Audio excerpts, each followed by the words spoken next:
اعوذ باللہ من الشیطان الرجیم، بسم اللہ الرحمن الرحیم۔ السلام علیکم دوستو، آج ہم بات کریں گے کہ جو سورہ لہب ہے، یعنی جو تبت یدا ابی لہب وتب، اس میں ابو لہب کے بارے میں جو وعید قرآن مجید میں آئی ہے وہ کیا ہے اور اس کا پس منظر کیا ہے۔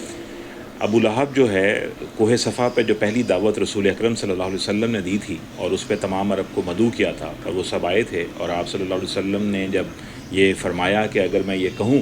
کہ اس پہاڑ کے پیچھے سے ایک لشکر تم پہ حملہ آور ہے تو کیا تم مانو گے، تو سب نے کہا آپ صادق اور امین ہیں، آپ سچ بولنے والے ہیں، ہم مانیں گے کہ ایسا ہی ہے۔ تو آپ نے فرمایا کہ اگر تم نے شرک کو نہ چھوڑا تو پھر اللہ کا عذاب تمہاری طرف آ رہا ہے اور تمہیں نیست و نابود کر دے گا، تم اس سے باز آ جاؤ۔ تو تمام لوگوں نے اس دعوت کو نہیں مانا۔ حضرت علی رضی اللہ تعالیٰ عنہ نے اس دعوت کے اوپر لبیک کہا، مگر باقی سب جو تھے وہ اس سے آری رہے، اس وقت ریزسٹنٹ رہے۔ اور اس میں ایک شخص ابو لہب تھا جو کہ حضور اکرم صلی اللہ علیہ وسلم کا چچا تھا، اور اس نے انگلی اٹھا کے معاذ اللہ نبی اکرم صلی اللہ علیہ وسلم کی شان میں گستاخی کی، اور اس نے کچھ سخت سست کہا اس وقت۔ اس پر اللہ کریم نے یہ آیات نازل فرمائیں، اور یہ آیات جب آئیں تو بدر سے پہلے جب یہ نازل ہو گئیں تو مسلمانوں کو یہ خبر پہنچ گئی تھی کہ اب ابو لہب جو ہے اس کا انجام بہت برا ہونے والا ہے۔ غزوہ بدر کے وقت ابو لہب جو ہے اپنی بزدلی کی وجہ سے اس جنگ میں شریک نہیں ہوا تھا، مکے میں رہا۔ وہ جنگ جب ختم ہوئی تو اس کے کچھ روز کے بعد ہی ابو لہب جو ہے اس کو ایک دانہ، ایک زخم سا ہوتا ہے، اور اس کے بعد وہ بڑھتا چلا جاتا ہے۔ کچھ لوگ کہتے ہیں چیچک ہو گئی، کچھ لوگ کہتے ہیں کہ ایسے زخم تھے جن میں سے ریشہ رستا رہتا تھا، اس کا گوشت گلتا چلا گیا۔ پھر وہ چونکہ کنٹیجس تھی، لوگوں تھا کہ شاید یہ پھیلے گی تو لوگ اس کے قریب نہیں جاتے تھے، کوئی اس کا خیال نہیں کرتا تھا۔ تو اس میں تھا تبت یدا ابی لہب وتب، ابو لہب تیرے ہاتھ ٹوٹ جائیں، جو مفہوم اس کا یہ تھا۔ تو جو بیٹے ہوتے ہیں ان کو ہاتھ سمجھا جاتا ہے، بازو سمجھا جاتا ہے، ان پہ بڑا مان، بھروسہ اور فخر اور غرور کرتے ہیں بنی نوع انسان کہ بیٹے جو ہیں وہ شاید کام آئیں گے۔ تو وہ جو بیٹے تھے وہ خود ڈرنے لگے کہ بھئی یہ بیماری کہیں ہمیں نہ ہو جائے، تو انہوں نے بھی پاس آنا چھوڑ دیا۔ ارد گرد کے جو لوگ تھے انہوں نے ابو لہب سے ملنا چھوڑ دیا۔ غزوہ بدر میں ابو جہل اپنے انجام کو پہنچ چکا تھا، ابو لہب اس کے فوراً بعد اس بیماری میں مبتلا ہو کے، اور اسی پہ اس کی جان نکلی، اور جتنے اس کے سہارا بننے والے پاسبلٹیز تھیں کہ لوگ اس کی مدد کریں گے، ان سب نے اس کا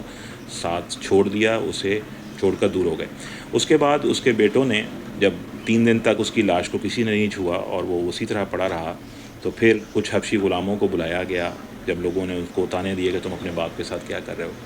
اور ان حبشی غلاموں نے پھر ایٹ دی اینڈ ابو لہب کے اس لاشے کو اٹھایا اور اٹھا کر ایک جگہ پہ دفن کر دیا مکہ میں۔ کچھ لوگ کہتے ہیں پہاڑوں پر اونچائی پہ کہیں پھینک دیا اور وہاں پر پھر پتھر پھینکے اوپر سے تاکہ پتھر اسے ڈھک لیں۔ کچھ لوگ کہتے ہیں نہیں، تدفین ہوئی یا دفنایا گیا اس کو۔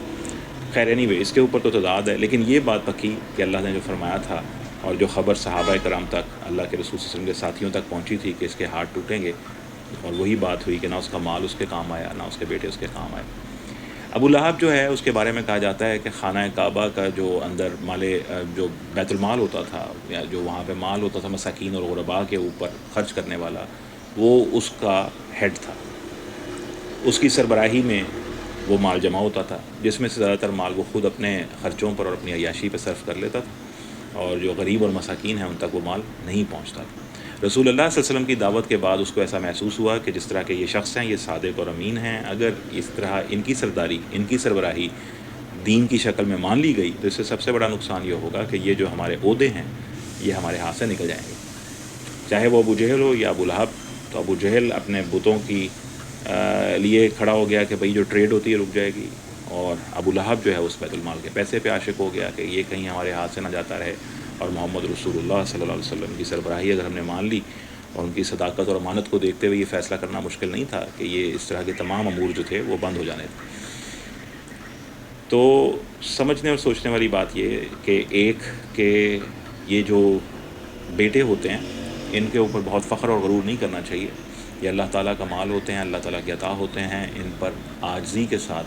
اللہ کی عطا سمجھتے ہوئے اچھی تربیت کرنی چاہیے، دعا دینی چاہیے، ان پر بھروسہ نہیں کرنا چاہیے۔ ایک اس صورت سے یہ بھی بات ہمیں سمجھ آتی ہے۔ ایک بات یہ بھی سمجھ آتی ہے کہ جو مال ہے غریبوں کا اور مسکینوں کا، یہ اگر آپ کھا جائیں گے تو ہدایت کا پا لینا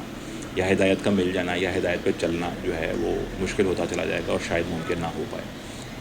تیسری بات یہ ہے کہ رسول اللہ صلی اللہ علیہ وسلم کا ادب جو ہے، کافر تو اور بھی بہت سارے تھے، بہت سارے لوگ کافر تھے، لیکن کچھ کافر ایسے ہیں جن پہ خلاف وعیدیں اتریں، کچھ کافر ایسے ہیں جن کے خلاف اللہ تعالیٰ کا جو جلال ہے وہ نظر آتا ہے، اور اس کی ایک ہی وجہ نظر آتی ہے کہ کسی نے رسول اللہ صلی اللہ علیہ وسلم کا انکار کیا تو وہ کافر ہو گیا، لیکن کسی نے آپ صلی اللہ علیہ وسلم کے شان میں بے ادبی کی یا خدا نخواستہ گستاخی کی تو اس کا انجام بہت ہی برا ہوا۔ اللہ تعالیٰ ہمیں توفیق عطا فرمائے کہ ہم رسول اللہ صلی اللہ علیہ وسلم کا ادب اور ان کی محبت اور ان کا عشق اور جو اس کے تقاضے ہیں اسے پورا کر پائیں، اور اللہ تعالیٰ سے یہ دعا بھی کرنی چاہیے کہ ہمیں اس کی معرفت بھی حاصل ہو، کہ وہ ادب جو ہے ہم کیوں کر رہے ہیں، وہ ذات ہے ہی اس قابل، وہ ذات جو ہے اس کو جچتا ہے کہ اس کا ادب کیا جائے، اور وہ جو ذات ہے اس کی نورانی زندگی کیسی ہے، اس کی روحانی زندگی کیسی ہے، اور پھر اس کی جسمانی زندگی تو ہم تک پہنچی کہ کیسی تھی۔